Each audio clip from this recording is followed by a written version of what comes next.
mbona Morara hajashikwa? What could be the reason? I'm very interested. Some of the things nimeambiwa kwa this episode are flat out scary. A vehicle hit him at the back. Then during that confusion, someone came with an handkerchief and told him, sorry for what has happened. That is where the handkerchief had poison. Umepatiwa 200 million, wewe Engineer Kimori. Yes. Chukua hii pesa ama tupime. Na unajua, tuambie mbele ya Wakenya sahi, umepewa 200 million ama wakuume. Na unajua wanaumananga. Will you die for Kenyans? Who told you you will die? Ndio nakuuliza. They kill people. Amazari. We know how they operate. Engineer Evans Kimori is part of the team, all the brains behind Morara Kebaso. Na leo he has answers for some of the people who've been asking, what next? Sometimes it is good to take the greatest risks for someone to listen. Who is the biggest population in this country? The youths. Exactly. Mbona muendee wazee, kukataza wazee kuvote, rather than whipping youths in their majority to come out and vote? We have to be sure. 2027 election will be won on the internet. Evans Kimori is a civil engineer and he has designed he's involved in some of the flagship projects launched by President Uhuru Kenyatta and President William Ruto. So leo vitu anatuambia zinatoka from the horse's mouth. Go and read the contracts. So you'll find these are the small details Kenyans don't understand. Every road that is constructed in this country has a budget to educate people on HIV. Leave alone that. Once the president goes to launch a road, Kenya allocates approximately 20 million.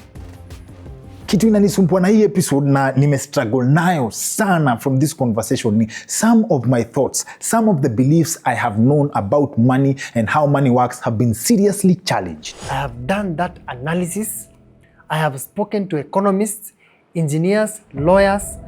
I have done intense analysis. If you give me 2 million today, there is no business you'll tell me today that you'll generate 50,000 per month. Tell me. Profit. Na hii challenge ya story ya do kuna mali siwezi do solo, so by the end of this episode we are solving it together and Engineer Kimori has offered 5,000 up for grabs kwa mwenye anaweza jibu hiyo swali. Tell me which business? 50,000 per month. Which business is that? You see you are still... Yes. Which one? I will give you 5,000.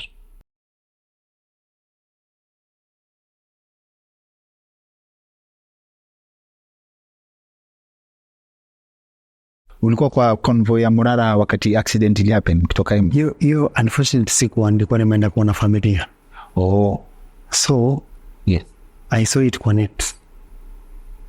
I just left. Yes. So it was during the time when we had just finished there. You were part of the injection? Yes. Katoka mapema. Yeah. Yes. Na there are theories zimeanza kuplay around za... Have you ascertained that the guy mwenye ako kwa t-shirt, kwa shati, is the same guy who was driving the vehicle? He is the same guy and he disappeared. You never found him completely. Do you suspect kuna... It is an assassination attempt. It is an assassination attempt that went wrong. Ajina, nilikuambia when we first spoke, that these people who do these jobs are hatangi. Was it a warning, Ama? It can be. But normally, the way I understand these guys, they give warnings through communication. They communicate to you. They don't normally give warnings through an accident. Once they execute, they implement. Now, has there been a warning prior to that? There's not been a warning because such a thing has never happened. Politically, there is no youth group that has ever formed a political campaign. It is only one youth group, YK92. YK92 in 1992 carried out a political campaign that was funded by the state. It was pro-state. From there ever, since independence, we have never had no political party or no political campaigns carried out by the youths. Yes. Look at even Azimio. There was a youth groups. There are very many youth groups that came out. All of them were put under the carpet, all of them, is because they know the power of the youth. Okay. 2027 politics will be very different. Okay. We will be able to have our own political party funded by the youths who are sending 10 bob, 20 bob, 30 bob. You know, we have raised more than 3 million within this short period of just 2 months. Okay. The conversation is, Yes. was the car bought by the donation? Yes, it was bought by the donations. The day-to-day movements there. Yes. It's very encouraging to see that, because at the US, politics is actually mostly funded by people. But that is very encouraging. And in fact, that's another thing your team has not gotten enough credit for, changing the perspective ya Kenyans, that when your leaders, you can fund your leaders other than wao kukuja wanawachotea kitu kidogo. I would like to see how that turns out. I'm telling you, when we were at Embu, just the day Morara Kebaso decided to refund the people who felt that they were conned that day during the rally. In fact, they decided to contribute more during the rally to show that they are passionate about this movement. And it is serious. Sawa. Now, before we get into the political party, which is very interesting, for the risk involved in this, Yes. whether you've been a political operator, so you know Yes. how rotten this system is, right? What is your assessment of what you're going up against? I can juxtapose this situation with the Gen Z. The Gen Z situation that happened, the maandamano. You have seen guys disappearing.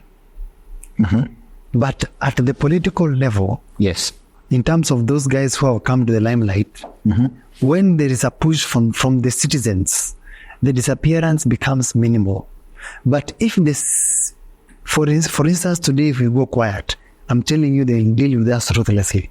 But if the citizens decide that this is the way, they'll have to counter us politically, rather than counter us through assassination. Because these are the citizens who are going to vote. And that is the reality. Being at the system by the political play and being a politician, we understand how the games are changed. And just in case they decide to do an assassination like they did to Tom Mboya, they did to other politicians. You told me about someone actually when aliokotwa, was it 1992? In 1992, Accident style, like... there's a question you had asked me sometimes earlier. Politicians have a price. Anyone has a price, including even Judas Iscariot had a price. Yes.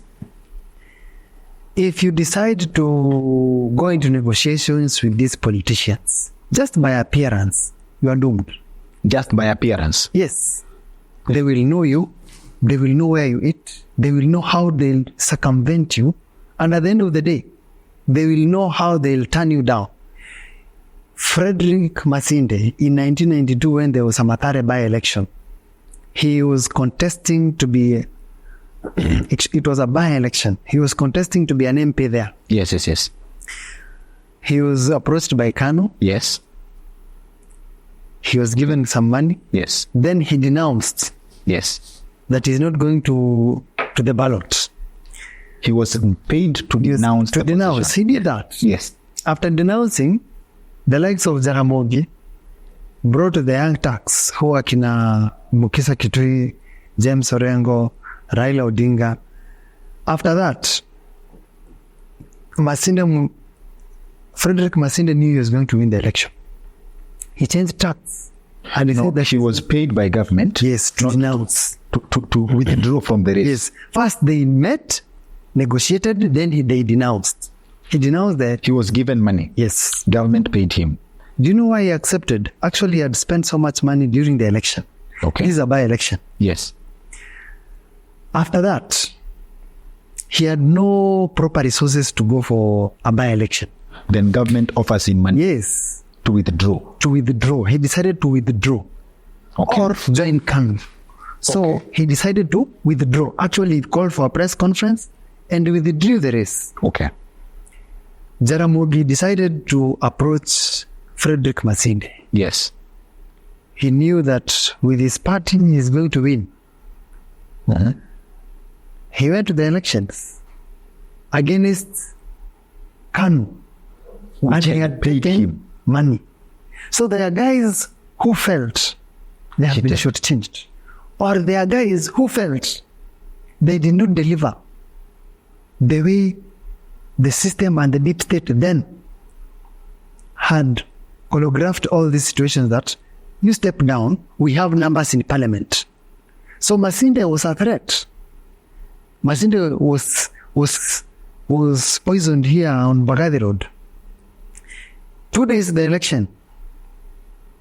And it was directly tied to his going back or shortchanging. A vehicle hit him at the back.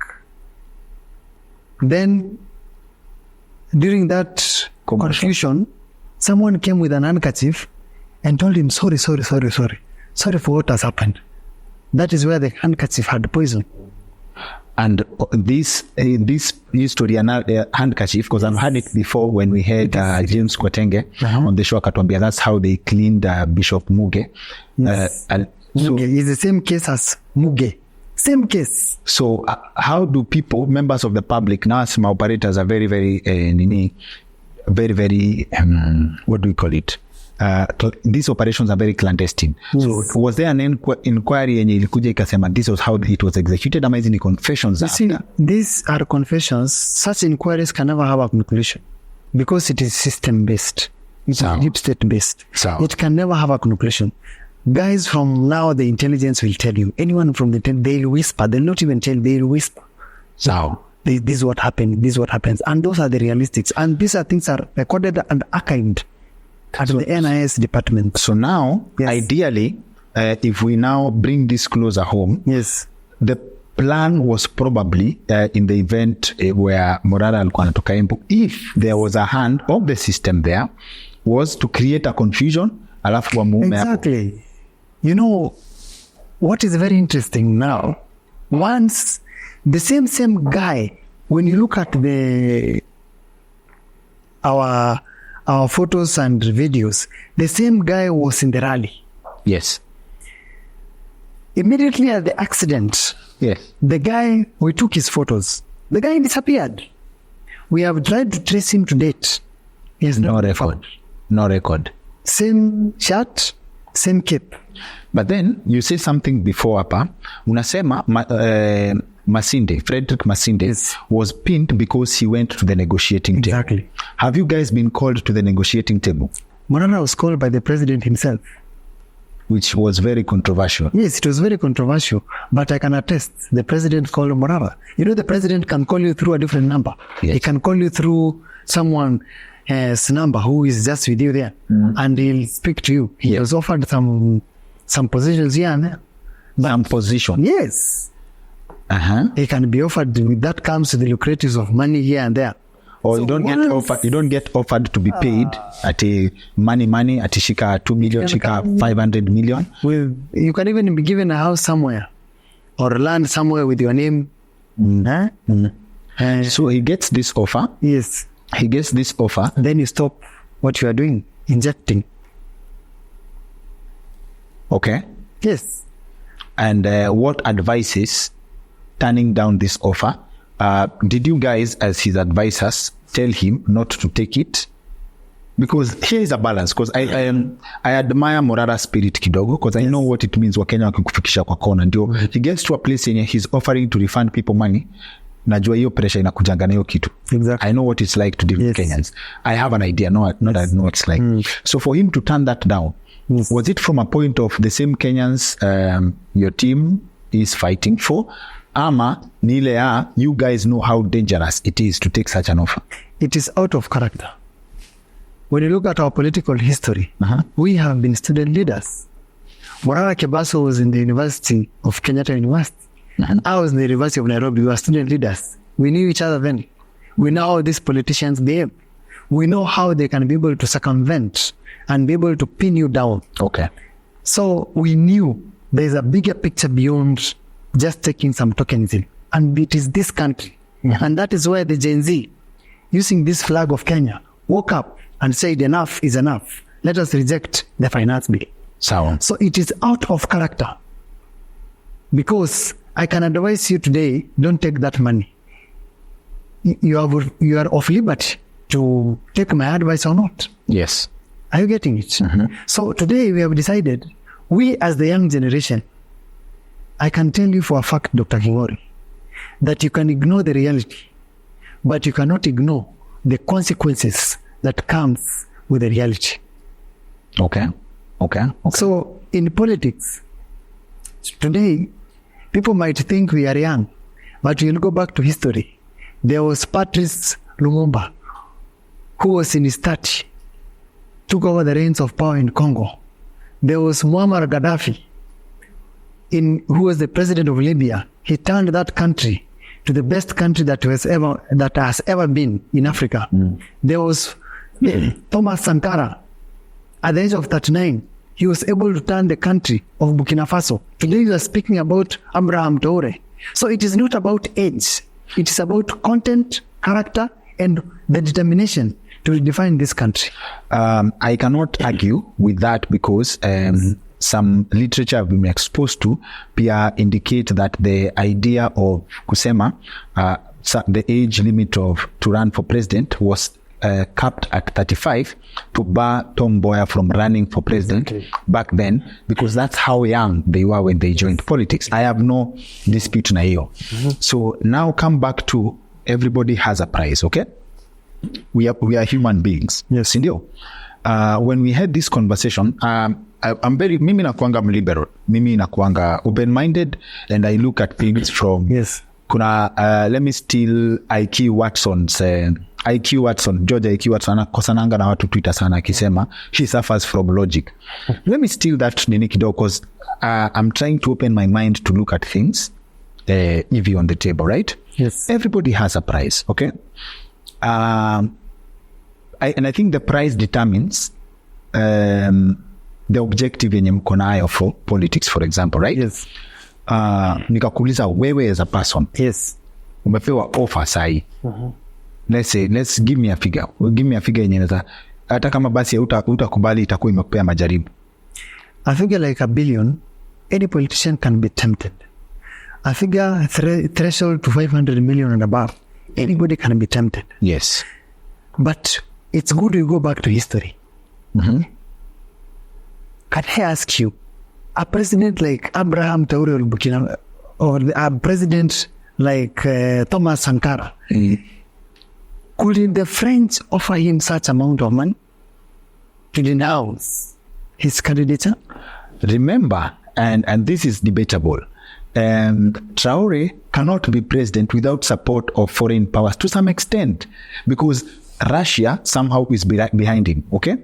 Because what tells you, I think the only powers that play huko juu wanaweza stopiana from harming him. Like when Russia backs him, for example, France inajua kuna consequences za kumuuma. But in terms of offering him, they can even buy someone on their team. Exactly. Supposing that happens, yes. Let's go to Bangladesh, where the students decided to say enough is enough and the lady must move. The president then, it was a revolution. I agree. Bangladesh, there is something at play, and I'm not sure I've seen someone discuss this. The guy Yusuf, who is now holding the position now, yes, is very popular in Bangladesh. Yes. Very popular design. He has changed people's lives because I think he's called something like the poor people's banker. Exactly. He's been very impactful kwa the lives of the people. Yeah. In their daily lives. Yes. Na hiyo there's a name of this bank. Sijui mbona nasahau. There's a name of this bank. Yeah, I know that. Grameen. Is it Grameen Bank? That has been impactful. And then I think one of the biggest undoings of the president that has been ousted is he was frustrating the guy. Wa Grameen Bank. Yes. So he was technically, she was technically poking the people at heart. So there are things I can tell you for a fact. There are things that touches the hearts of the people. I agree. Yes.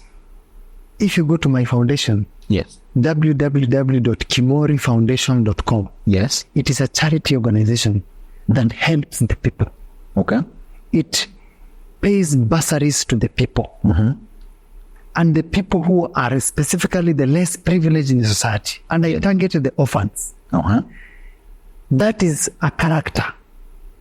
That's a very good example. The will of the people is more powerful than the power of the bullet. I agree. Vox populi, vox dei. I'm agree. delivering my point here, whereby if the people have spoken, why did they choose that young guy? It's because he helped the people. How do you quantify? You take the character. Look at our character. The people who we are with Morara Kebaso. Yes. I agree. You can touch and say, where is our scandal? We don't want even politicians to come across. The current politicians who are at the power right now, we don't want them. Sawa. Then the question now So becomes... we want a redefinition of politics. 100%. Yes. Then now, you are... before we talk about the political party now, how right. this evolved from leaderless movement and how that can be compromised, okay? The people of Kenya, Yes. we talk of civic education. Yes. And the team, and I still say this and I stand by this. People have always not cared, and I think I'll quote Morara Kebaso on this. He said that Kenyans don't care about corruption because they don't know how it affects them. They don't understand. He started the conversation of how it affects them. Yes. The challenge is when Azimio team was offered a few seats in cabinet, Yes. right? Uliona the areas zenye the leaders come from, vile the narrative changed. It changed. Aya, nikakuuliza, do you know, do you have an idea of what you're going up against, in the sense that, say the politics that be, wakikuja, wajue tu, simple reward to a person from another place in a change the whole narrative population. of the population. I understand. How do you think this changes? We had a very strategic meeting about this, and that is the reason as to why you have not seen us specifically in Nairobi. It is by deliberate. The people who are giving us headache, and it's not their fault. It's because they don't understand. It's the reason as to why we decided to go to the countryside, mashinani, to do civic education, so that these people at the countryside, they can be able to understand how corruption can affect a country. They don't understand what a billion is. If I can give you an arithmetics of what a billion is. Do you know a billion? You can spend 1,000 per second for 30 years for you to finish a billion. That is 240,000 per day for 30 years to finish a billion. 240,000 per day. Spending it. Yes. So it is 1,000 per second. Yes. Spending for 30 days. So someone at the countryside does not understand that a district hospital can be the same as Nairobi hospital if there was systemic reforms. Okay. So that is the reason as to why we are concentrating at the countryside. As an engineer who has designed most of these projects that you have been going around, you know, I was doing these projects when I was an intern in some of those consultancies. You know, Kenya, when they award projects, they give to consultants. They do a project, Yes. tendering, then the consultants receive the projects. Most of those projects are designed then. So when you have been going around the country, I could say this is my project. And I knew how the project will be implemented and the end cost of the project and how it's going to repay itself. And at the end of the day, serve the people there. But you'll find the project has stalled. So with this, you can give an example. Do you know how these people make money? They make money by fasts during the tendering process. Before awarding, tendering process.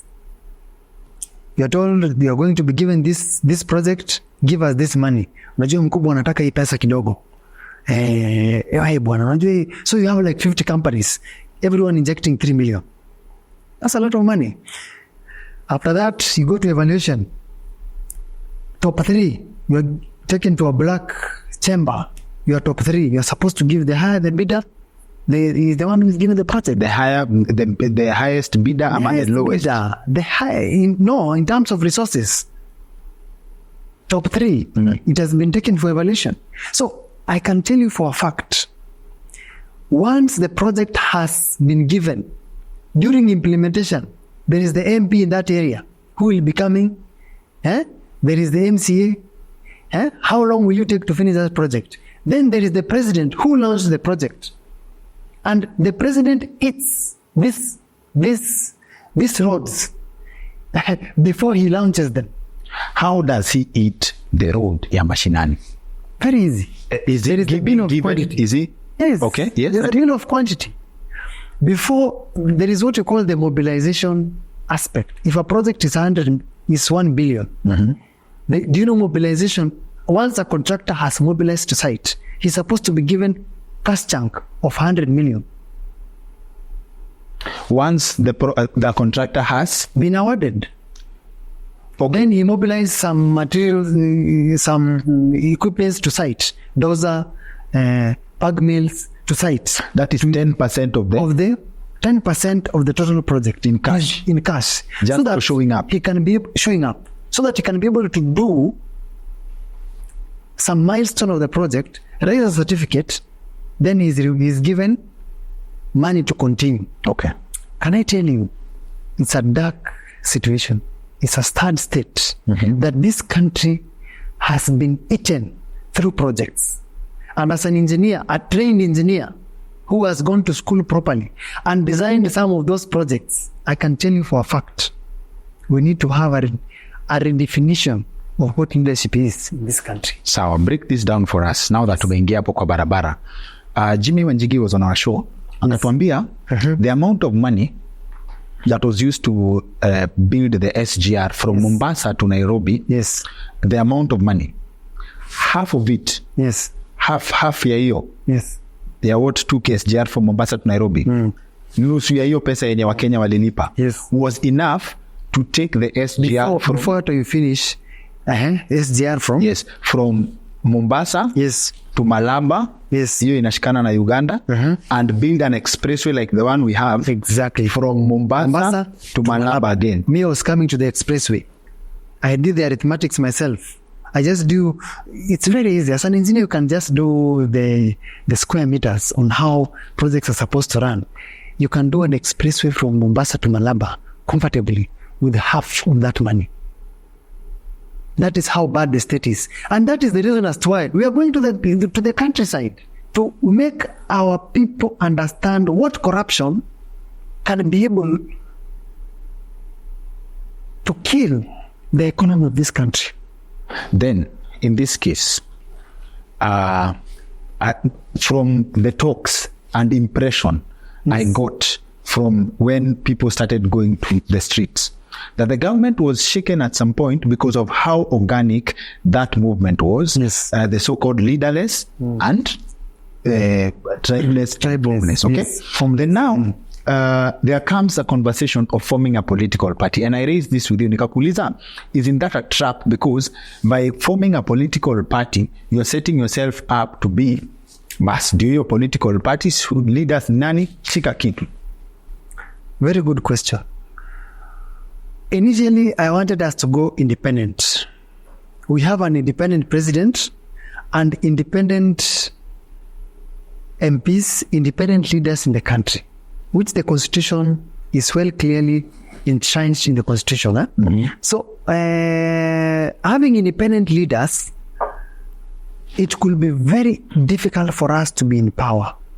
In this sense, the president can decide to sponsor so many independent candidates. Assuming you are a voter. So just tell voters who has been sponsored by the government. How? It's very expensive to make someone understand that this one has been sponsored, this one has not been sponsored. He will not sit down and say, I've been sponsored. But now, aren't Kenyans, the eyes of Kenyans more open in the sense that they can see, people know the value of choosing people they know. Exactly. That's why we as the young generation citizens who have come across as leaders, it is good for us to also give direction as a country. If the citizens decide this is the political party we're going to follow, actually we're not going to just give people political seats or political tickets. We will be able to check your background. We will even give the people the mandate to choose who they're going to elect before we go to the ballot. So that you can be able to know this person is corrupt, this has been sponsored from a different political party, we know them. And this is a person who can be able to change the background. It's not a must us to choose. It is them. There's a guy there who has been a treasurer in Chamas, huko Ushago. He can be chosen to be an MCA. He's trusted. People know they are people. So as we're going around doing civic education, we interact with these people. We will know. They will select that this person is not a good person. This one is a bad person. And this one is a good person. So we go with the good person. So with that, as we are going around the country doing civic education, as the people who are funding us, we will be able to know that this person who comes from maybe in Uganda is of integrity to be in this political party. If you are of corruption, we will not be able to entertain that. If you are corrupt. If you are corrupt, we will not entertain that. And then so what coming to independents, yes, independent candidates is very difficult for you to supposedly win. And you have MPs who are from UD and ODM. They'll impeach you the next day. That is the reality. They will impeach you how? They will impeach you. You cannot have the numbers because they sing a chorus from a specific master. So assuming, let me play you a scenario. Yes. Morara runs for president and wins as an independent. Yes. Let's say in a scenario, in a setup where the mindset of Kenyans has changed. Yes. People see that Morara is worth giving a shot in terms of change. Yes. And he wins as an independent candidate. Yes. Right? So are you saying that the parliament then would turn against him? You know, let me give you an example. When we elected Kibaki in 2007. Yes. Not 2007, 2002. Kibaki was elected, very popular. Yeah. Do you know we did not vote Kibaki in 2007? Yet he was working. The reason, do you know the reason?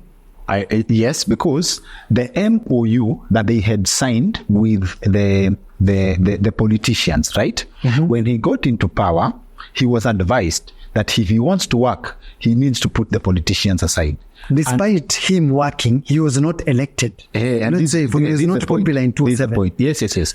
When he decided to, and I think when he decided to push aside the politicians, right, to the extent that Akina Raila were blocked from accessing him after he got the presidency. I think it's in his home in Muthaiga, and Mudi Awori alikuja akawakataza wasiingie. Politicians being politicians, they know how to sing. And when they sang him out of favor with Kenyans. Raila was given a position of public service. But that was not the agreement. Exactly. Yes. He was given a position and other guys were given a position. Not the people they wanted and not the positions they wanted. So, they served in government. But at some point, there was some intelligence that came in, which I don't want to discuss here. The president had to, actually, they felt it's like the president was being undermined, and that means he can even be removed from power anytime. So he felt that for this to happen, and that is after the referendum, all the cabinet had to go.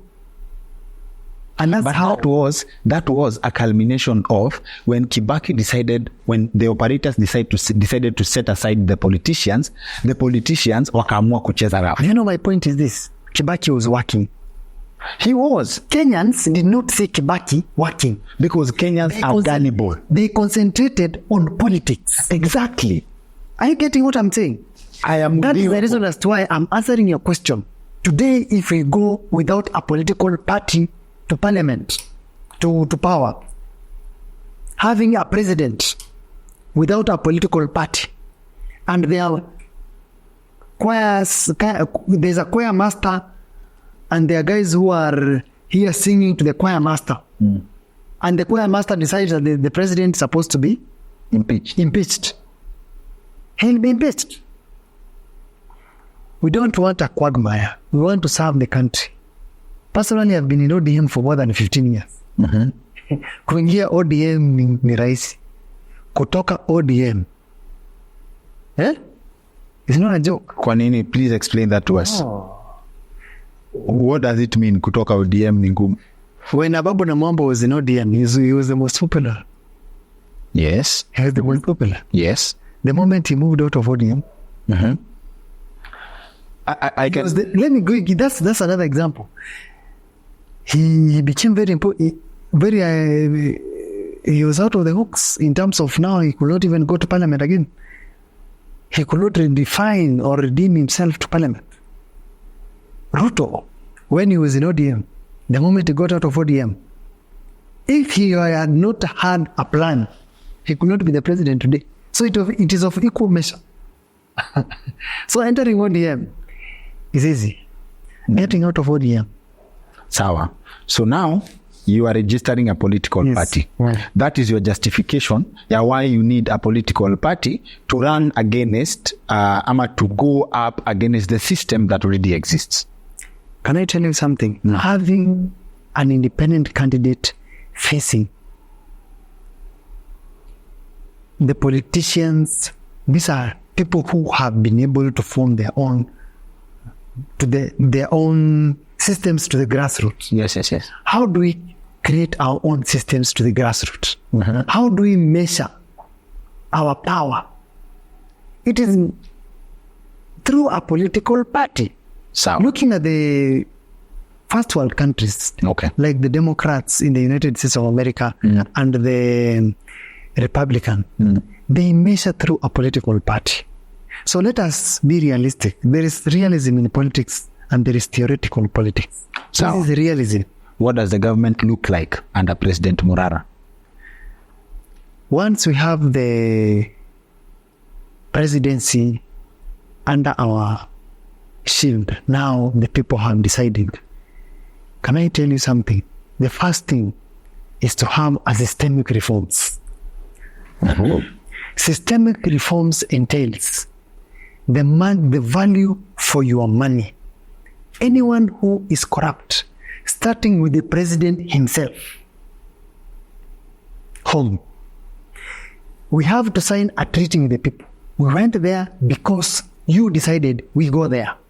That's why the Kenyans themselves are contributing 10 shillings, 20 shillings, 30 shillings and that's to Morara Kebaso. And that's so we are discussing democracy. Democracy. As you answer that, yes. I'd like to invite you to a train of thought that was injected inside me. I'm not saying I bought it, but I thought about it deeply. Okay? Yes. The system of governance that we have now is an adopted one. It's like, let's say, the system tuliletewa. But our cultures and our philosophies as a people do not align to those. It's like we are forcing a system to ourselves. Yes. Na hii ni a very brilliant police officer aliniambia, mtu tukiwahi mget mbele ya kamera, that will be a never ending debate. So akasema, the systems that tunajiekea, like, president, utafanya hivi, those things may not work as Africans. Like tunaweza kuwa tunajaribu kuinstall software ama operating system ya Apple kama operating system ya Apple Android kwa iPhone. Okay? It is not designed for that. So akasema sisi wa Kenya, sisi wenyewe as a people ama Africans as a people, we have innate vitu ndani yetu zina kama wivu, kutotakiana vizuri, you understand, na kujipenda. In this sense, kwa government nasema corruption. Sahi kuna mtu has accumulated billions, they don't even need that money, okay, at the expense of other people. Yes. Ukisema corrupt systems, right, we have people who hiyo system kutowak ndio hapo ndio biashara yao iko, you understand. Exactly. How are you going to root if that is the plan? Right? If that is the plan. Yes. Unaona someone like a popular belief, and I believe unaweza ni back up on this. Popular belief has always been ati Raila has been denied the presidency even if he wins, because if he gets in there, he will upset the system. That was the popular belief then, right? He would upset the system. So the system would never allow him to get there because wale watu wamekuwa kitengeneza pesa, wanajua the assumption, wanajua he will come after them, right? Yes. So you guys I believe it's possible to educate Kenyans. Yes. But how are you going to do that I'm interested in knowing the plan to go 2024, right? Yes. 25, 26, 27. In 3 years, to change the mindset of, and I believe in the next elections, more people will vote. Yes. Let's assume 25 million Kenyans turn out to vote. Yes. How do you galvanize the mindset of 25 million people in 3 years? And then number 2, the system that already exists. Hapa kuna beast mbili. Beast ya kwanza ni mindset ya Wakenya. Beast ya pili ni watu wenye they have benefited from the system as is na wako na resources. I agree. The president kama let's say for example anacheza chafu vile watu wanasema. Ako na do ya kudecampaign. Ukisema you cannot go to the table, negotiating table, yes, as Team Morara with the politicians because they will hook you to that. Yes. Okay? They will know where you sleep, where you eat. Unataka kuniambia watu wajui where you guys sleep, where you guys eat? Let me tell you something. They know where we sleep, they know where we eat, but the Kenyans are with us. Our roots are Kenyans. You have talked about a very critical point, mindset. Do you know how difficult it is to change the mindset of a person? I know. It is very difficult. It takes ages. But once you make that person to be committed to contribute 10 shillings I respect that. for a cause, 20 shillings for a cause, 30 shillings for a cause. If 400 Kenyans contribute today 20 shillings, 400 Kenyans, do you know how much that is? That's 8 million. If they contributed 400 Kenyans. 400,000 Kenyans. Or 400,000. They contribute 20 shillings. That is 8 million. If they contributed for 10 days, that is 80 million. And that's what State House spends per day. So, do you know the connotation that will be? We have a strategy. Okay. Chukua pesa, kwa ile pesa unapata, tuchangie 10 bob. We kula pesa, pesa ni yenu. But give us 10 bob. So for each money that you take, give us 10%. So they will be taking money and they'll be bringing it to us. Once you have contributed money, like President Obama, the president's campaign during the Obama's campaign, it was through contribution from the people. Yes. And that's how he won the election. So if Kenyans contribute, they will change their mindset. They'll go to where they have contributed. Okay. Not where they have received the money.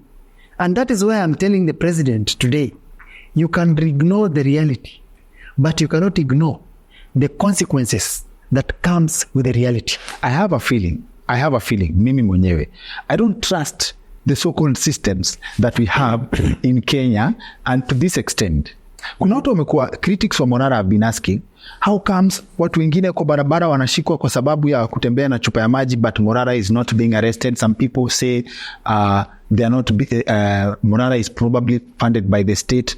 I have a theory. Yes. Morara may not be funded by the state, but is there a possibility that somehow the system is benefiting from what you guys are doing? We don't care.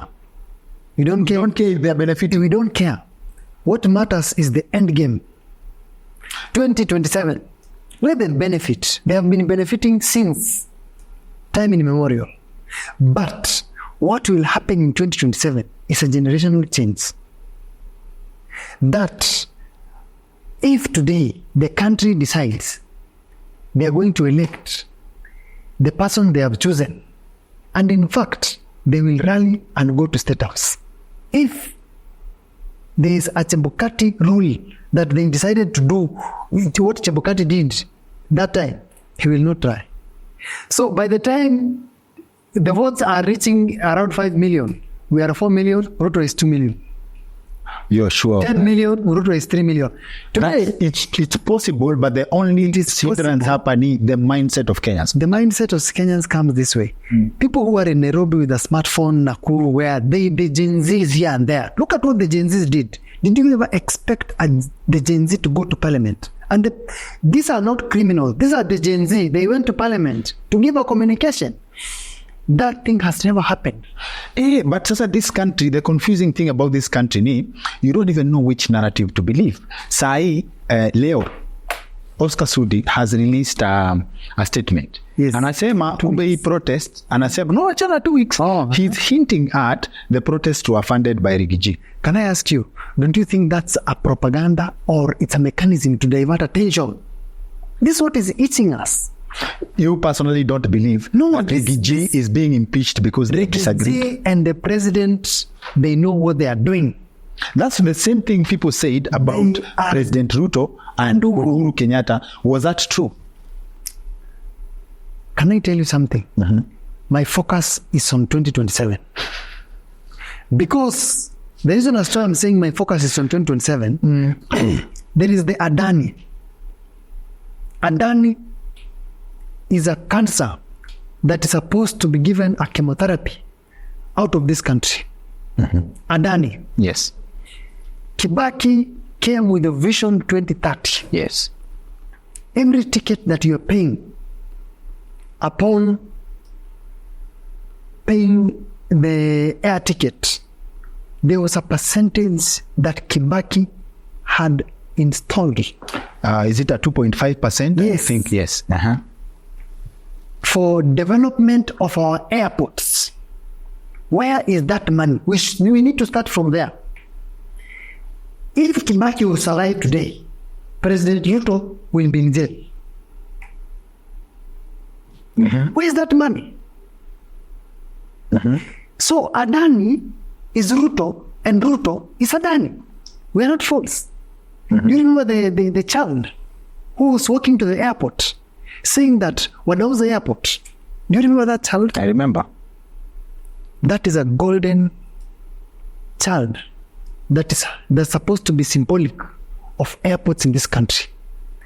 I can tell you for a fact, if that young child at that age can know that the airport is being sold to a Mwindi, what about us who have received the best education in this country to the engineering level? What about a person who has wisdom, who is at the grassroots there? Don't you think Kenyans are stupid? Kenyans need to wake up. And I want to speak to our parents. That is where the problem comes in. Our parents wanauziwa uoga. Akati wa kwenda kupiga kura, wanapigia mtu wetu. They vote for our people, mtu wetu. We as the young generation, we will come out with a strategy of Operation Feature ID. During the voting day, we will not allow, if our parents are not going to toe the line, tutaficha ID, na wasiposikia, na kama wako na ID mbili, tutaficha gate, tutafunga gate. They will not go and vote. So that's the strategy. That is the strategy. And I want to speak to the student leaders, students, and anyone who has gone to school. Take the message to the grassroots. The time to redefine this nation is now. The time to access good hospitals is now. The time to have free education. My father, who was an engineer, went to school in the university for free. But you know, first of all, give us free education. Let me change. I agree. Unaona hiyo ya Feature ID, Operation Feature ID. Yes. That means that you guys are not very sure about convincing the people who are against you to shift their mindset to be yours. So that is equivalent to rigging. That's a system that has been used before. There's no difference between that na ile ya kupanga foleni. There's no difference between that na ile ya kupanga laini. Yes. Ile ya it's the same. It's just an evolved version. Mimi badala ya kuficha ID, you have 3 years. What is so difficult about bringing these people around to your point of view? You must have plan A, plan B, plan C. If they don't listen, today you have been speaking to this person is maybe 60 years old. He knows that he's supposed to vote for his fellow Kikuyu or for his fellow Kamba. He is not listening. What do? You hide the ID. Sometimes it is good to take the greatest risks for someone to listen. And let's talk figures up. How much impact is this intended to create? Can I tell you, I remember in 2013, when there was the launch of Pesa ya Wazee, it was around who launched it? Do you know 50+1 mark? 50+1. The +1 was brought by the Wazee. Let me show you today. The +1 of Uhuru Kenyatta was brought by the Wazee, who received money and went to vote. I remember I was at a polling station in Kisii, Kemureko polling station. A lady was being assisted to vote. He was asked, who do you want to vote? Do you know what he said? Mtoto wa Kenyatta.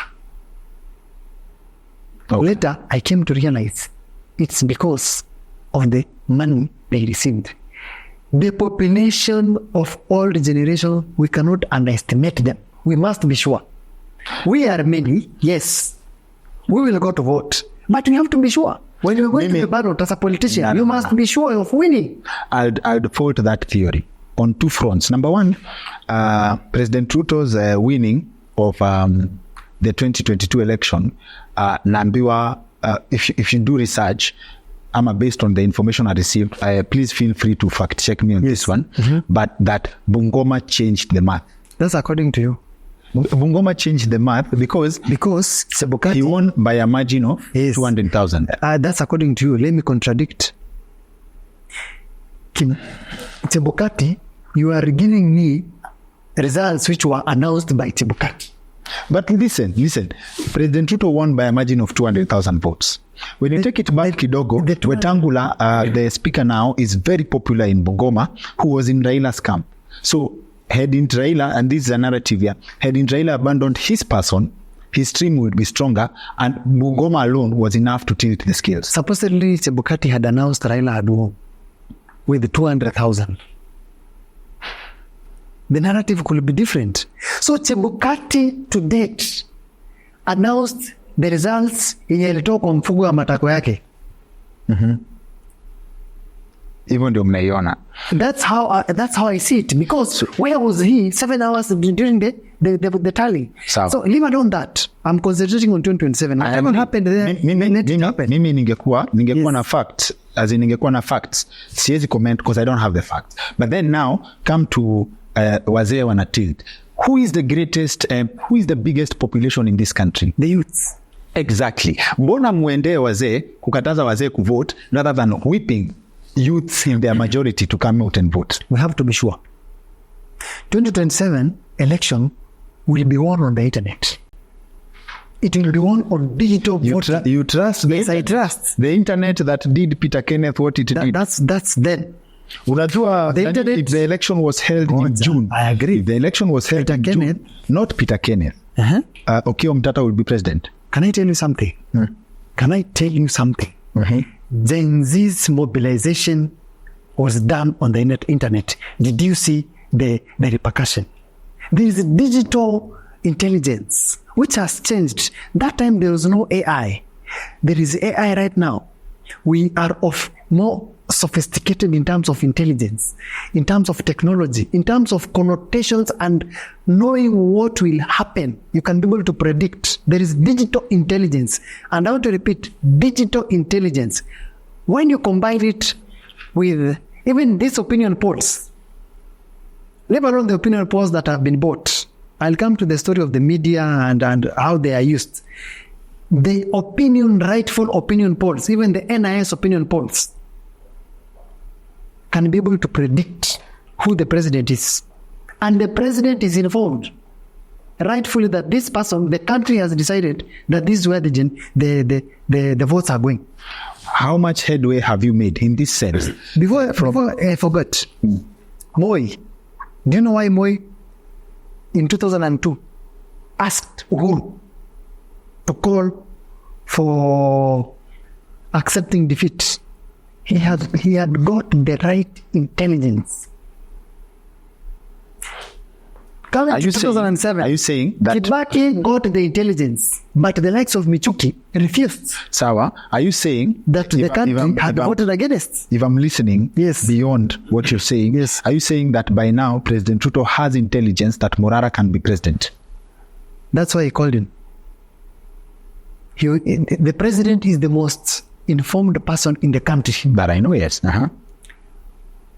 A president in a stature of such caliber to call you, or even just the way you saw the way Nani was reacting, state of spokesperson to Morara Kebaso during the Jeff Koinange live interview. It's because they have felt it. Kuna pahali tumeshika. And today, and I can tell them, try and arrest Morara Kebaso or any of us. They can do a litmus test because they sometimes do it, like the accident they did. You are convinced that that was a test? It was a test. It was a test.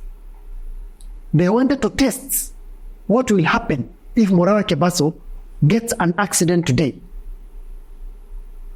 Okay. I can tell you for a fact, whatever they are trying to do, the country is watching. And we will not relent. Unajua, the sad thing about the country we live in, and yes. I pray that Morara stays safe, and I pray that he gets the fullness of...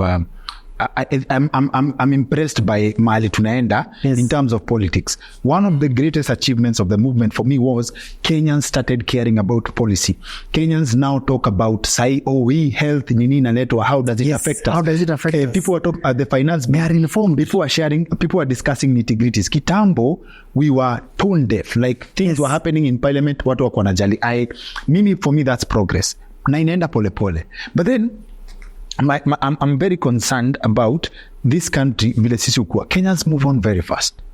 Now, my mind, I remember in 12 years ago, I was in a press conference, and I remember Boniface Mwangi spoke. Akaniambia the reason why the media is so corrupt is because the people you're supposed to report on, are so powerful, na they have resources. Design wakikuuma. Like Kuma is assassination. They assassinate you. Ile kampuni unafanyia kazi, they'll just do a small piece of paper, kagazeti waseme hapo. Alafu mambo ni mengi, masani machache, the next day people have moved on, right? Wewe unataka kureport on corruption against watu watapita na wewe, na life moves on so fast. Even the Kenyans who are supposed to, the Kenyans when you unafungua macho, wao wenyewe, they don't care. It's your family that goes with the pain. That thing ilinisumbua akili sana. And I'm like, that's why probably I celebrate so much the step by step yenye imekuwa ikienda, and I'm looking for a formula to shift the mindset of people as a unit. Good. Kenyans, they forget fast on certain situations, but they remember leaders with their hearts. Giving an example, Tom Mboya, to date, any Kenyan who is going abroad, any Kenyan who is talking about the future of this country, speaks about two people. Yes. Tom Mboya and J.M. Kariuki. J.M. Kariuki are part of the gradual initiators of reforms. Tom Mboya is one of the leaders who was assassinated because of calling for reforms and systemic reforms. Kenyans forget, but their leaders, they don't forget. I agree. You give very good examples, but to date, people are watching documentaries.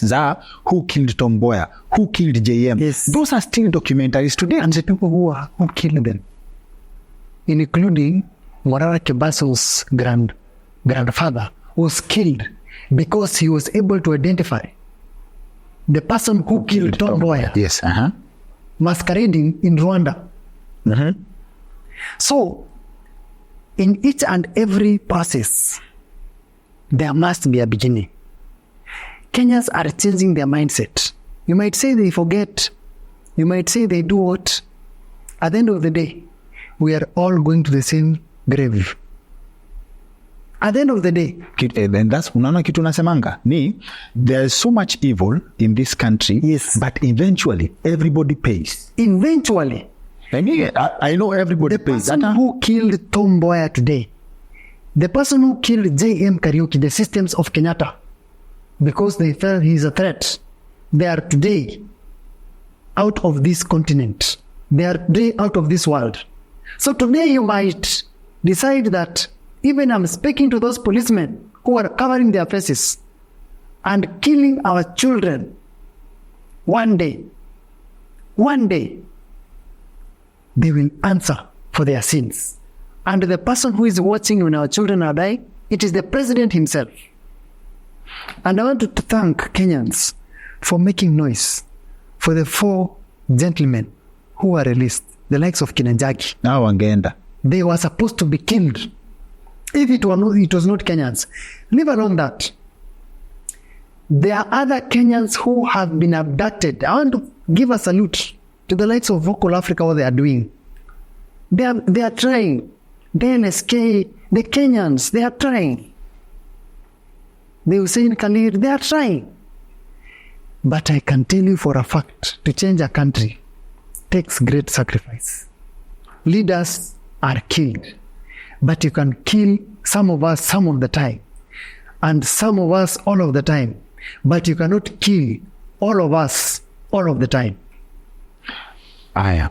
So now, tuko kwa, you know the system. So you do accept that the system is super rotten.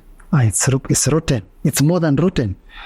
Aya. Is it because we adopted, vile nikuuliza, is it because we adopted a system that was not designed for us?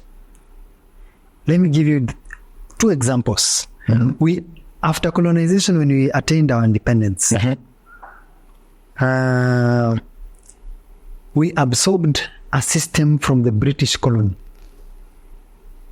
It came with education system, it came with religion, it came with a lot of absorption, including how we eat, etiquette. It's called etiquette here and there. Recently, they tried to bring gays in. I give a salute to the president then. He refused. It's not our culture.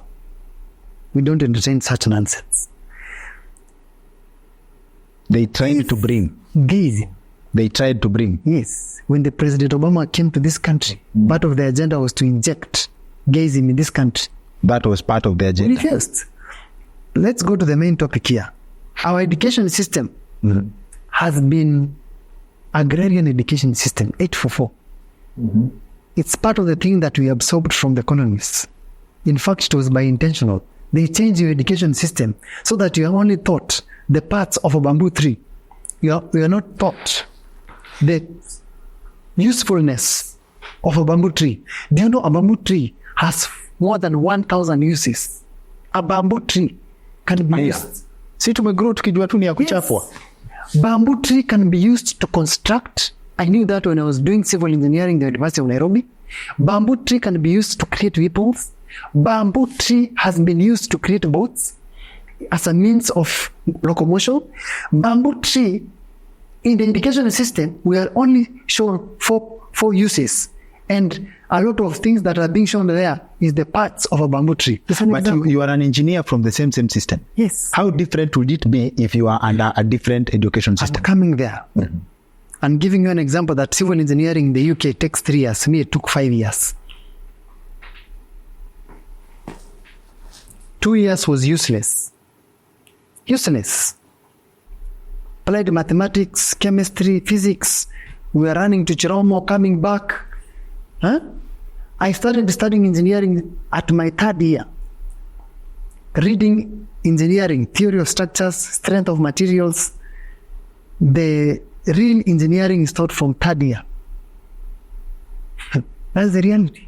3rd year, 4th year, 5th year. So in the UK, they cut all that, you do it in 3 years. You do it in 3 years. By the time you do it in 6 years. In 5 years, 6 years. But half of that is a waste. It's a waste. I remember I repeated 4th year because of student politics. It was serious.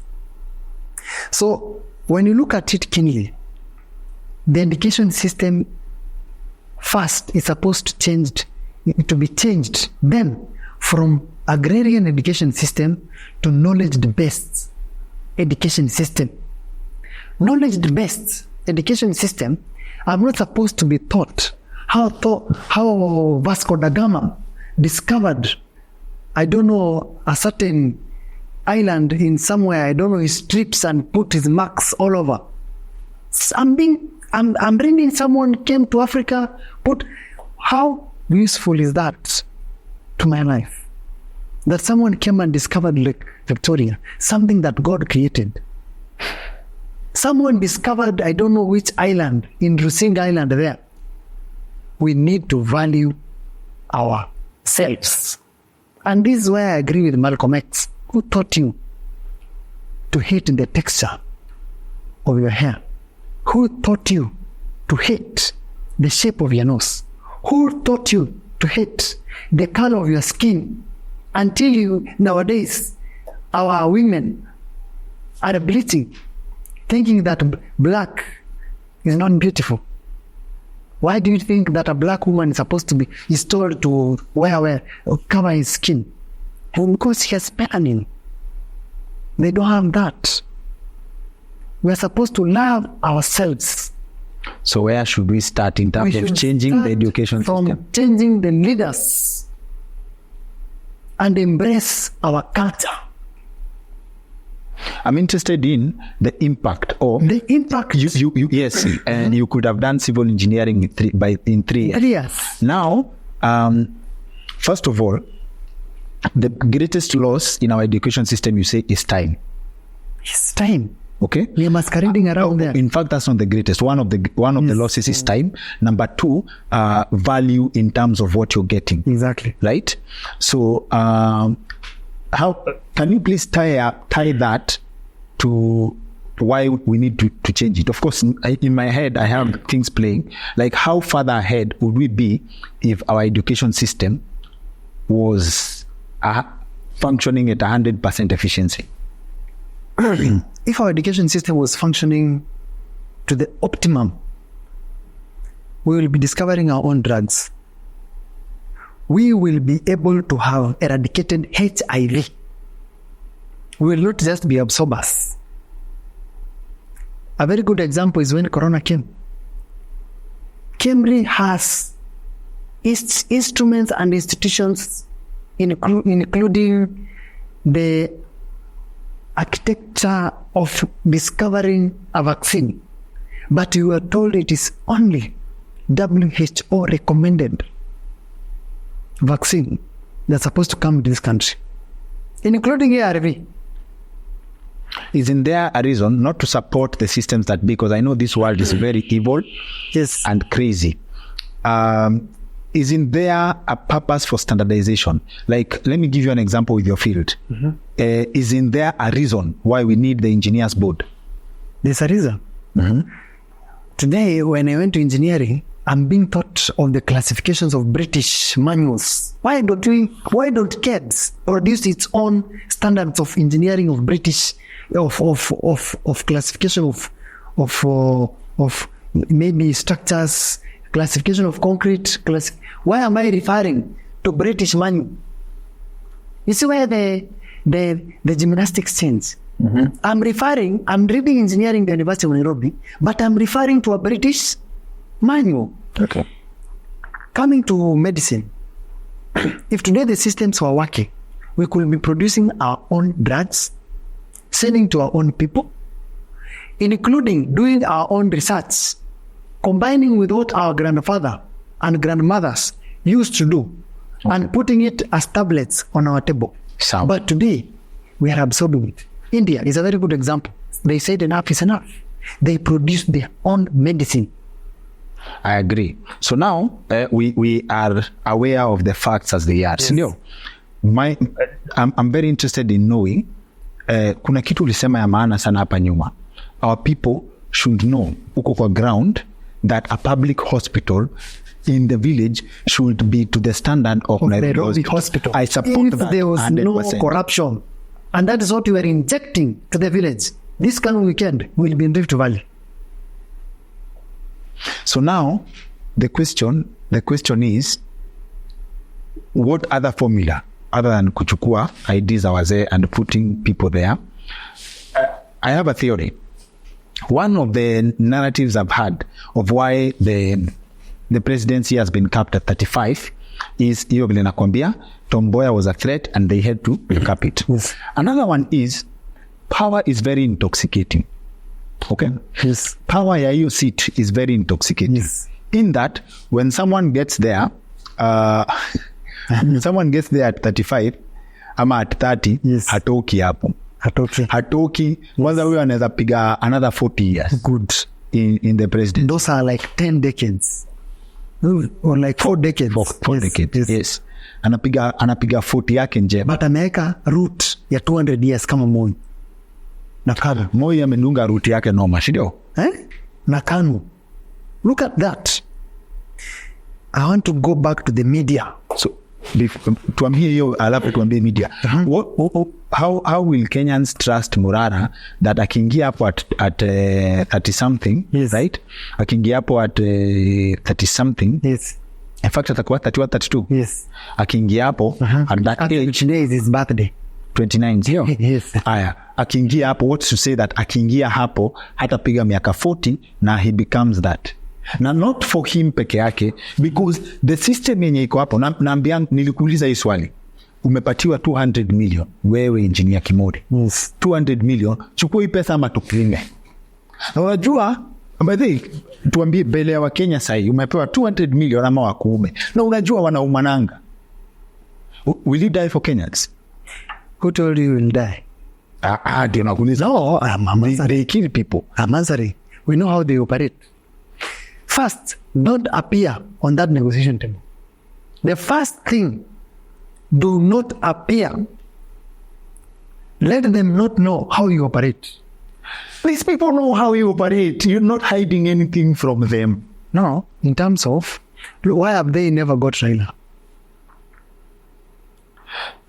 Are you saying, a perfect example, are you saying he has never appeared on the negotiation table? No, it depends.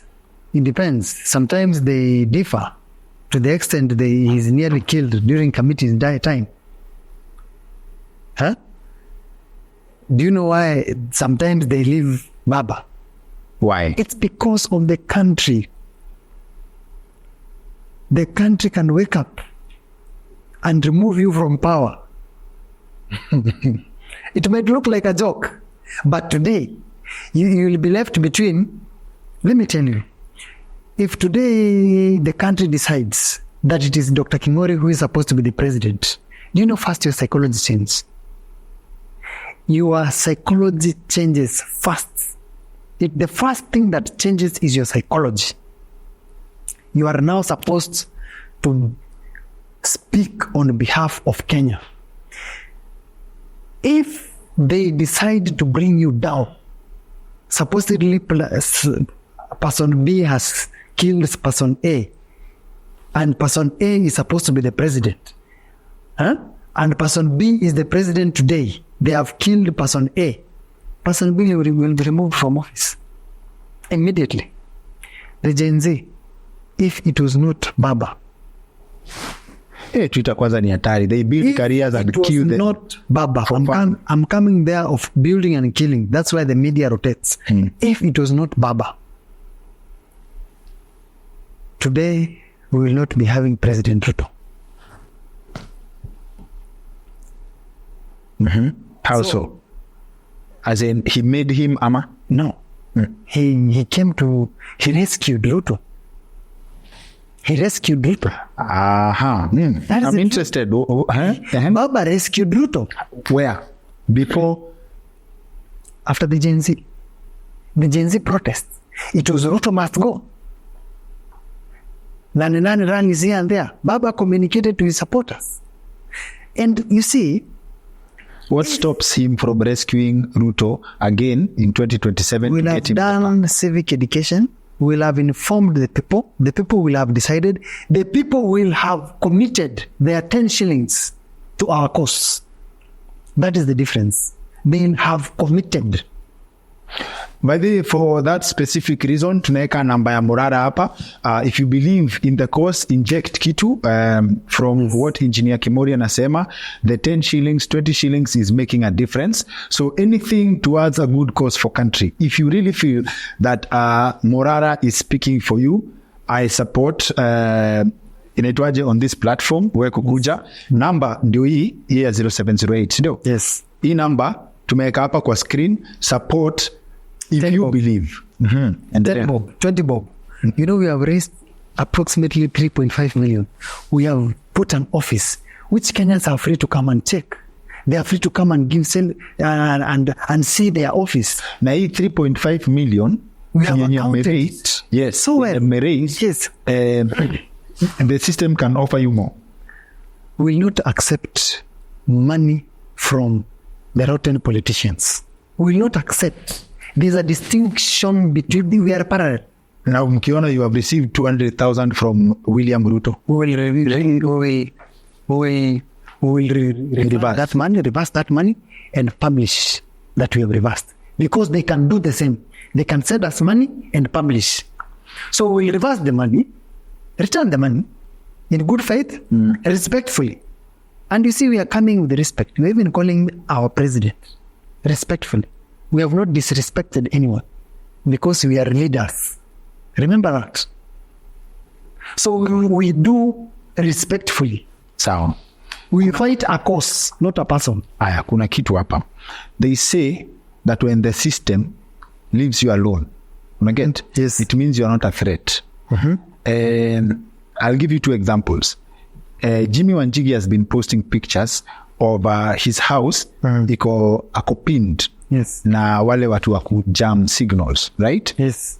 And what is because they know he has the resources, the feeling, as in that's a narrative. He has the resources and he can be a threat to the powers that be. In this sense, tumseme, he's a kingmaker. So labda ako na hiyo ability ku change the game in 2027. Yes. Could it be, mbona Morara hajashikwa? What could be the reason? I'm very interested. What could be the reason for them arresting us? Let me take you gradually how this process started. Morara Kebaso is doing a justified cause. We included. Remember, I'm the one who designed those roads. The roads that you have been injecting. We are denouncing President Ruto's projects because they have stalled and Kenyans. President went to China to take more loan because of our costs. There are roads which have been negotiated in China. Actually, I'm told the president spent more days in China. He had to extend for more days. To be specific, for 4 more days. You designed these roads. To ask for more negotiations and money. Okay. To finish the roads that we have denounced. You designed these roads. Yes. Right?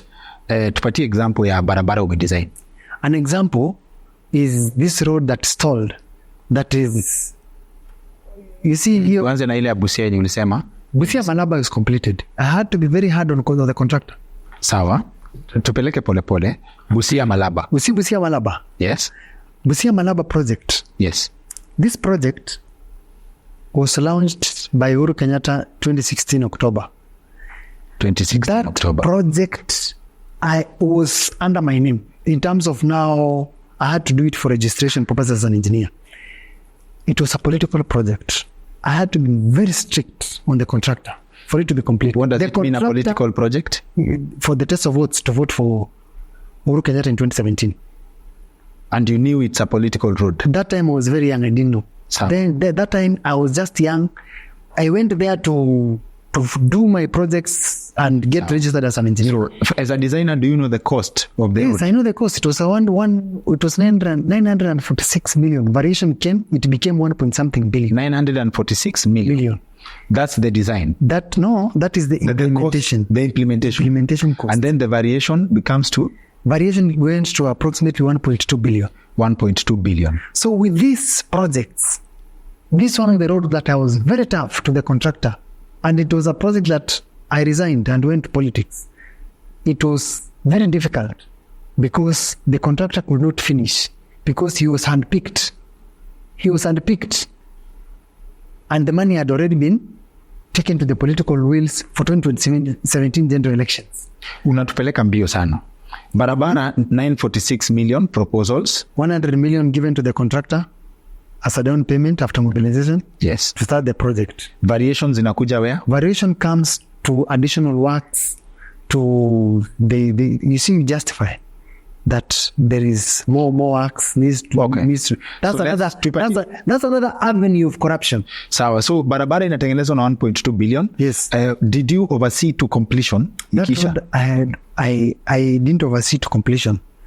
I left it in between and left the other engineers to oversee because I wanted to contest. You wanted to contest. Yes. So are you saying that chances are it probably went beyond 1.2 billion? Yes, it went. There are chances are that it went to beyond. Aya, nataka tuone kwa theory ya why you have to go and de-launch this project as stalled projects. Yes. You have to be very tough to the contractor. This one is not an example of road that we de-launched. No, I'm saying, and I'm using an example of a road that has been built. Why do you have to be tough on the contractor? Na he should be held to account kwa sababu amelipwa. In engineering, there is what you call supervision. And in supervision, as an engineer, there is what you call quality assurance. That you have to take, the contractor is given instructions to implement the project as per the bill of quantities to engineering standard. So as an engineer, you have to supervise the contractor. That's what you call supervision. So for the project that I've stalled, hizi zenye munaenda kuangalia. Good. Does it mean that the engineer should be called to account, first of all, kwa nini hakusupervise the project to completion? This comes in this aspect. Let me explain so that the Kenyans can be able to understand. The project can stall because of lack of funding. The president today launched a project. Mm-hmm. The contractor comes to site. Anakula 100 million. Anaanza kutengeneza project in his. You see, as you are building the project, you are supposed to maintain the project. In Etangwa, it's called works ahead of works. You are paid per month to maintain the road you are building so that it can be passable. That's also another avenue of corruption, which as a normal person you cannot understand. There is also what we call CSR, community social responsibility. A contractor is supposed to implement when implementing the project. There is what we call HIV/AIDS. He's supposed to educate the people on HIV. Kwa barabara. It's supposed to be, it's given more like this project was given 10 million to educate people on HIV. What does HIV have to do na barabara inajengwa? Barabara ikikuja, it comes with several amenities. HIV is to enhance and enlighten people what HIV is. Kwa barabara ikitengenezwa. Kwa barabara. And it's not, even you will see, it's not even this one project. You will find there's another project which has been allocated a certain amount of money to educate people on HIV. Go and read the contracts. So you'll find these are the small details Kenyans don't understand. Every road that is constructed in this country has a budget to educate people on HIV. This road had been allocated 10 million. Tell me, leave alone that. Once the president goes to launch a road, Kenya allocates approximately 20 million for tent, for contractor to be given like 5 million to clear the road. Are you getting me? Give me 20 million. If the project, he launches 20 million times 100 roads. That's 2 billion. 2 billion can build a cancer center in Meru. I was in Isiolo with the Morara. There is no mortuary that is functioning in Isiolo. If someone dies today in Isiolo, he has to be transported to Meru. There is no functional mortuary in Isiolo. That is the level of corruption people need to understand. And when we are addressing the people in Isiolo, the governor of Isiolo, how shameful, he sent the people, county guards, which the citizens chased them away. The videos are there. So people need to understand. 20 million to launch a project by the president. Do Kenyans know that? As in, when the president comes to launch the projects that stall, that launch peke yake? That launch is 20 million. Yes. Where is this money going? To launch you tell me, if it is not corruption. Why is it written in the constitution that the president? No, this is part of the budget of the road, but the president also has a budget, a domestic budget separate. There was a confidential budget. There was a confidential budget, which we are so keen. There was a confidential. It is one of the reasons we rejected the finance bill and stood for our country, Kenya. Can I tell you, if today the president goes somewhere to launch a road, he spends 20 million. I want to ask you, Dr. Kimori, where is it written that the president is supposed to launch a road or any project? Me, my question is, the salary of the president on record is 1.4 million. Yes. So ukimwona kwa barabara, that's 20 million. Even on that. And that's on the budget of the project being budget of the project. Hatujaongelea per project. Part of those letters, I wrote them to the Director General then. Appraisal, write this, approve, accounts, 20 million released. I know people watching wanajiuliza, wewe kwa hizi budget unaandika unakula ngapi? I was an intern. Some of those things I was an intern. You told me, bwana, intern. Naandike barua. You know how interns work. Unakula ngapi? Unakula ngapi wapi? Utafikia wapi? Where does that, where do you come in? You are on contract as an engineer in the authority. Where do you come in? Even going to trips alone in the authority, it is hell. What does it, who was to say that? Kwa ule mtu anaangalia anasema, now that umejua mahali pesa iko, what if someone says that you are vying, ndio uende uikulie huko juu mahali watu wanaikulia? If I wanted to get that money, I could remain in Kenya. I couldn't go to politics. I could remain, go to my ranks. I become an engineer, high-level engineer, and continue getting that money. We decided to change this country. That's the difference. That is the difference. We know how this country operates. And if you are very bright in the ministry, unakanyagiwa. True or false? They don't want bright people. I was among them. They don't want you. So that's the so-called in local ama lugha ya kawaida cartels. Cartels. So nyinyi mnajua mnaangalia tu politicians, hamuangalii cartels wenye wako kwa root kwa system. But who are cartels? They can also be politicians. But I'm told the cartels wenye wako ndani ya system huko are worse than politicians. They are worse because they make politicians. But if today a president decides, the commander-in-chief mwenyewe amue that a country, you know, the president had the best chance to streamline this country and create systemic reforms. Do you know the president had the best chance during the Gen Z protest? We gave him a chance. He was supposed to remove the cabinet and bring people of integrity. Let me be the devil's advocate. Before we finish, I want to before you ask that question, I want to put across how a project is budgeted. Please. How a project is budgeted. Okay. Mm-hmm. If today this road is supposed to be allocated a certain amount of money, mm-hmm. the president is supposed to receive a technocrat's report. I went around the country when I was in Kenya National Highways Authority doing what you call ARICs and dreams to check the status of the road. That is how a budget is formulated. Mm-hmm. You are able now to check the conditions. This road is supposed to be allocated this amount of money because it has eroded to this extent. It has dilapidated to this extent. So there is what you call ARICs and dreams. That is what brings the engineering component on how to categorize roads as per the money that's supposed to be allocated.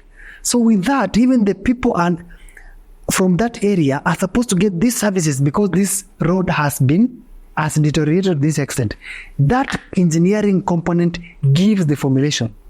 And that is how a road is budgeted and money is allocated at the treasury. From the technocrats report, in 2006, my father, who was then Engineer Kimori, the late, may so rest in peace, gave a recommendation to the president that Thika Road was supposed to be implemented as early as 2004. During the Vision 2030, Kibaki had allocated part of that implementation, including the lapses. It was then, 2006. Expressway was supposed to be implemented to 2006. It came as a Uhuru Kenyatta's project. This late. So when we talk about systemic reforms, let the systems run in conjunction with the constitution. Ask what the devil's advocate. Yes. In this sense, nimekuambia the system is rotten uko ndani. For you to get that seat ya presidency, Yes. you have to make proper deals. Proper deals. Yes. Na very dangerous people. So I imagine a situation, and I stand to be fact-checked on this one, that for someone to sit on that seat, sasa unaona kama for the Gen Z protest, Yes. the president was caught between Yes. the people who call shots, who put him there, and the people, Yes. like Kenyans. Pande zote ni dangerous. Like it's like He had to choose between you choose between two evils. two. Not two evils, Yeah. two powers. Yes. Ama two centers of power. Could that analogy be true? That analogy is true. And being the president, you are the commander-in-chief. I'm told that doesn't matter. It sometimes matter. I'm told it doesn't matter because there are people who, if you upset, it doesn't matter who you are. Actually, someone was telling me during the Gen Z protest, president aliwachiliwa kidogo so that he can toe the line. Ni kuachilia aliachiliwa kidogo. Hakupewa intelligence, this is supposed to happen. Hakupewa intelligence, there was supposed to be a protest. So ni kama president aliwachiliwa kidogo, he was micromanaging everything. So there are cartels who wanted to show him that we can bring you down and we can resuscitate you back. I have a feeling that's what happened. Actually, that's what happened. Kama labda ni movie nyingi nimeona Aliachiliwa kidogo. That could be a possibility. Aliachiliwa kidogo. You see, the president cannot be everywhere. But you'll find a guy who has been the the definition of deep state is a government within a government. Yes. Right? The hands behind the gloves. The restless submarine. Those are the deep states. And they are real. And they watch the president's moves here and there. And to me, being the commander-in-chief, he has the power. And I think that's what Abraham Traore did to ask for external intervention, like Russia. That's what Abraham Traore did. He's giving services to the people. If today the president decides all these cartels are supposed now to intervene in any shilling that comes from the taxpayers' money, he can. He will just take a year and there's going to be a systemic reforms. And does that mean if he was to do that, Yes. You guys will stand behind him? Like, would you support a turnaround?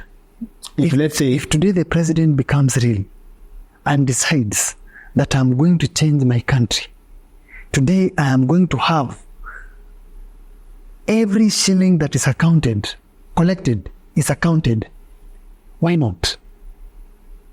What do you want? We want a country that is running in a systematic way. We are not here to joke.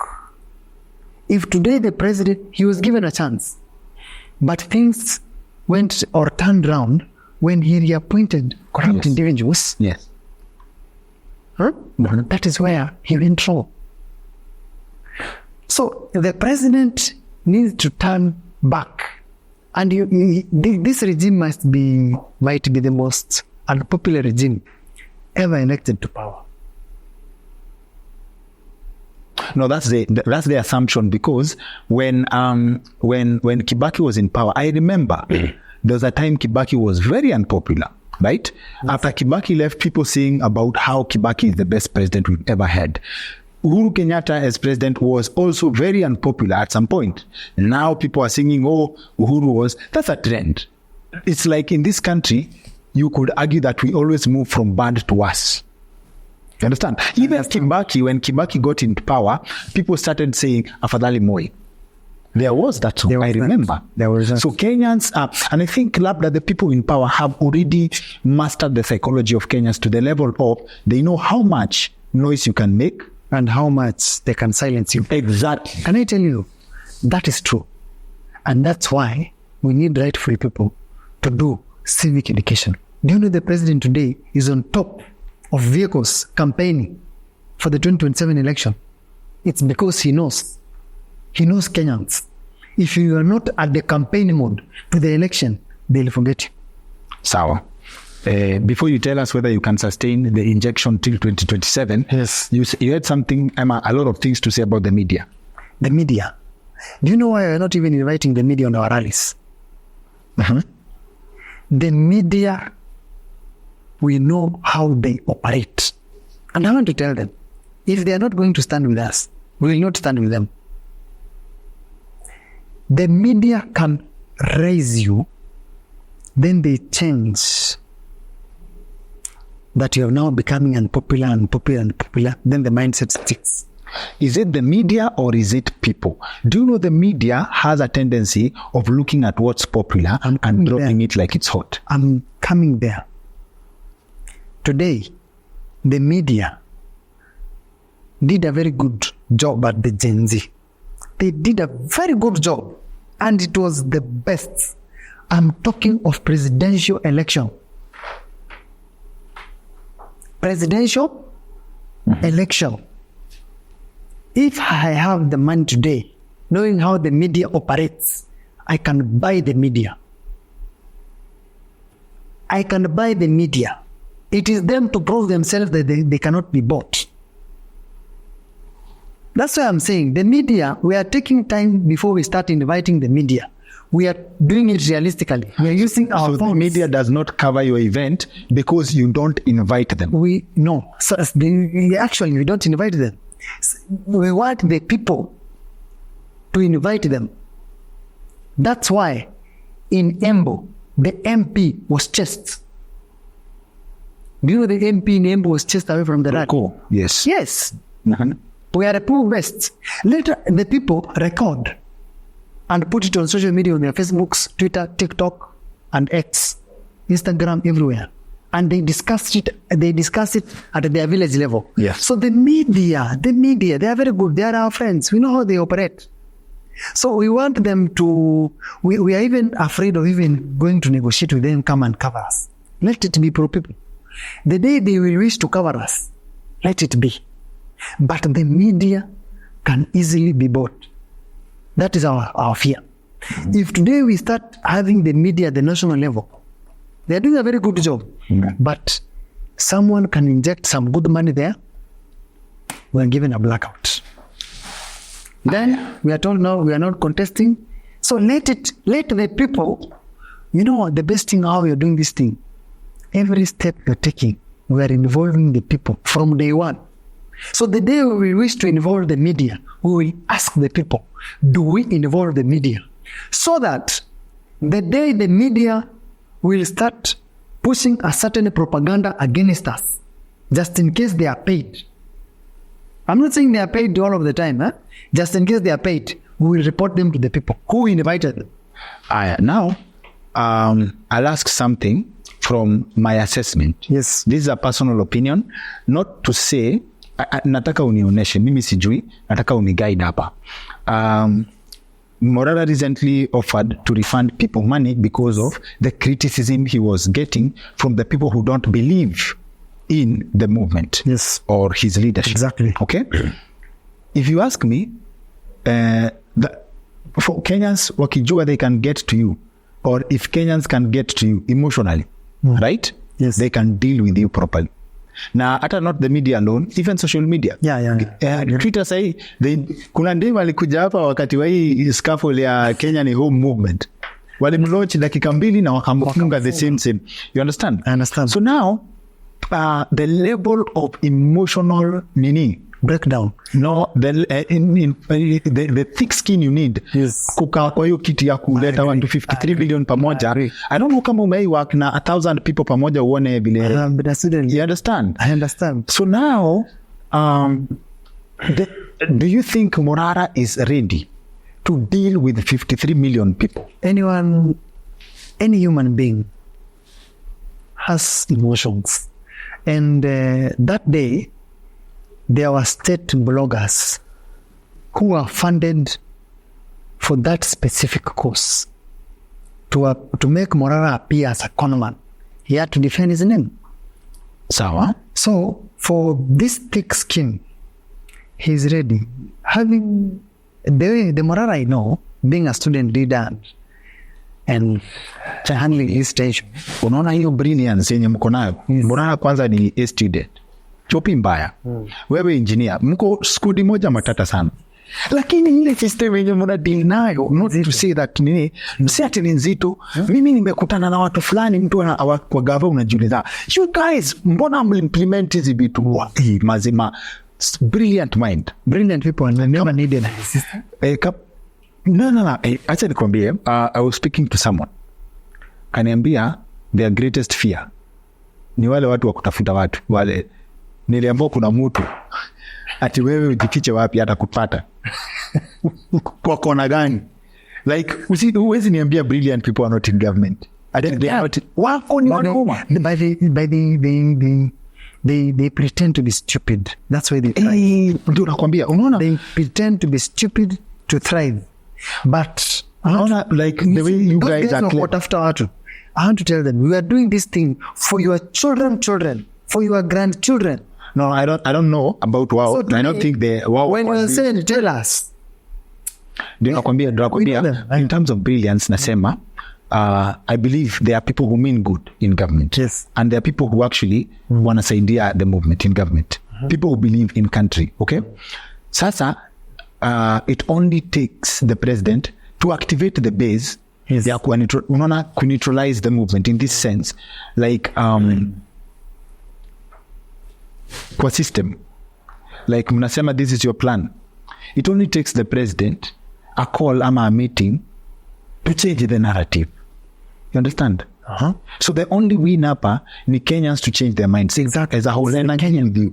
It's Kenyans. Lakini bado nyinyi mnatoka about kuficha ID 2027. Uni plans. You see, we need to have broad. That's just part of the plan. Look at this situation. Do you know applying for an ID is 1,000 shillings? We must also ask Kenyans to stand against that, so that youths who have left high school or have attained the age of 18 can register for ID. So we need to also have that strategy. And you know, Mimi, I share in the pain of every Kenyan. You know, if I make 100 bob, 30 bob si yangu. I agree. If I make 100 bob, 30 bob si yangu. Na hii 30 bob that I contribute, you understand? 30 bob that I contribute to the system, which I imagine that how as in a public hospital should be like a Nairobi hospital. Yes. It's possible that our roads should be yes. I know I contribute to that. I share in the pain. You understand? Let me give you an example of 1 million. Today, if I give you 2 million, today 600,000 is not mine. Today, if I give you 2 million, 600K is not mine. I know. It is 1.4. Do you know there is no business you will tell me today? I have done that analysis. I have spoken to economists, engineers, lawyers. I have done intense analysis. If you give me 2 million today, there is no business you will tell me today that you will generate 50,000 per month. Tell me. Profit. 50,000 per month. You put in your pocket. Give me. Which business is that? That shows the level of corruption in our country. At 2 million, you cannot generate profit. Tell me which Yeah. business? 50,000 per month. Which business is that? You see what's still, yes. which one? Nimeifanya. Let's go. That's why guys invest in money market. That's But what money market does not give you that, because money market, 2 million, that's 200K in the whole year. That is And the left us last 20K. That's why they are going there. They lock it in an account for emergency. They either put it in a bank, locked, money market, government bonds.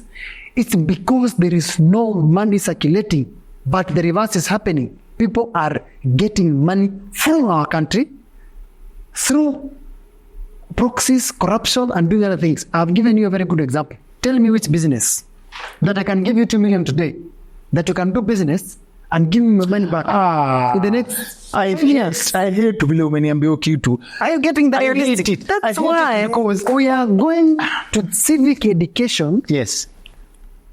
at the grassroots. That's why you have not seen me in Nairobi. We decided to go to the grassroots to tell our people that. That's why I am at the grassroots. You know why I hate to agree. Leaving my own engineering to go to the grassroots to speak to my people. We don't have a country. Unajua Give why me I business, hate 2 to million. agree with you, because nimeangalia hata No one has ever given me an arithmetics of returning 2 million. hata matatu. When I first did the mathematics of owning a matatu, hizi van zilikuwa zinatoka 2.7 million, alafu when you buy na ulipe sako ilikuwa inakuja 3.2 million. Yes. I dropped that idea because unapata the route yenye nilikuwa nimefikiria kwenda Embu, the sako yenye nilipatiwa offer nikambo, they are giving 98,000 Yes. 98,000 net per month. 98,000 hailipi hata installment ya hii gari kwa Hailipi. bank for a month. Hailipi. Today, if I take a loan of 1 million, I will die on pressure. It is serious. But during Kibaki's time, if I take a loan of 1 million, I can be able to create 3 business at the same time. Nifungue kinyozi, nikuje nifungue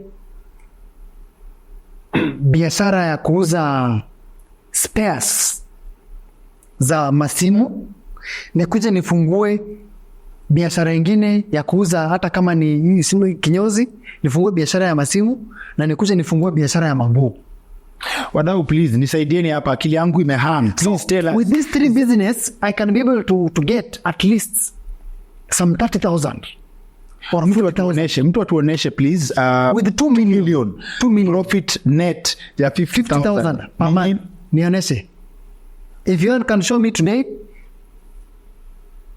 go to Evans Kimori on my social media, inbox me. I will give you 5,000. Show me the money that you can, even if it is hardware. What can you buy in hardware? I've been in the construction industry. Simiti, cement, chuma. Uanze ujenge ama ujenge, what project can you finish? 1 bedroom. Nikimaliza 1 bedroom without adding land, nifinye kabisa niweke 1 bedroom hata kama ni 1.9. Nimefinya kabisa. 1 bedroom utanipatia pesa ngapi ushago? Yeah, 6K. 6K. Depending ni wapi. Last I checked ilikuwa Yes. 15,000 and I don't think anybody is Now, paying tell 15,000 me. for nyumba imefinywa Hiyo hivyo. ni construction X. Weka hardware, umenunua simiti ya maybe 200,000, umenipa rent ya nini, ukuje uibiwe. Mimi sikukuita utupe bad news. Boss, ni kubaya. 2 million cannot give me 50,000 per month net. That is the country we are in.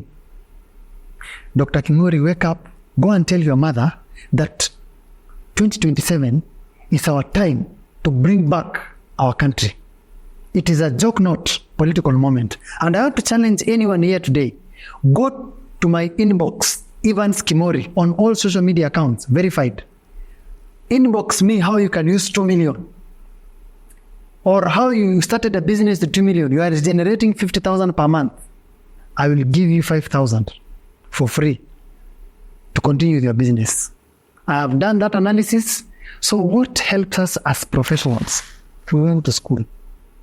Today, I can design a plan for maybe 3 bedroom, a story building. I charge you 50,000, 100,000. You go and build. I can go and do supervision as an engineer.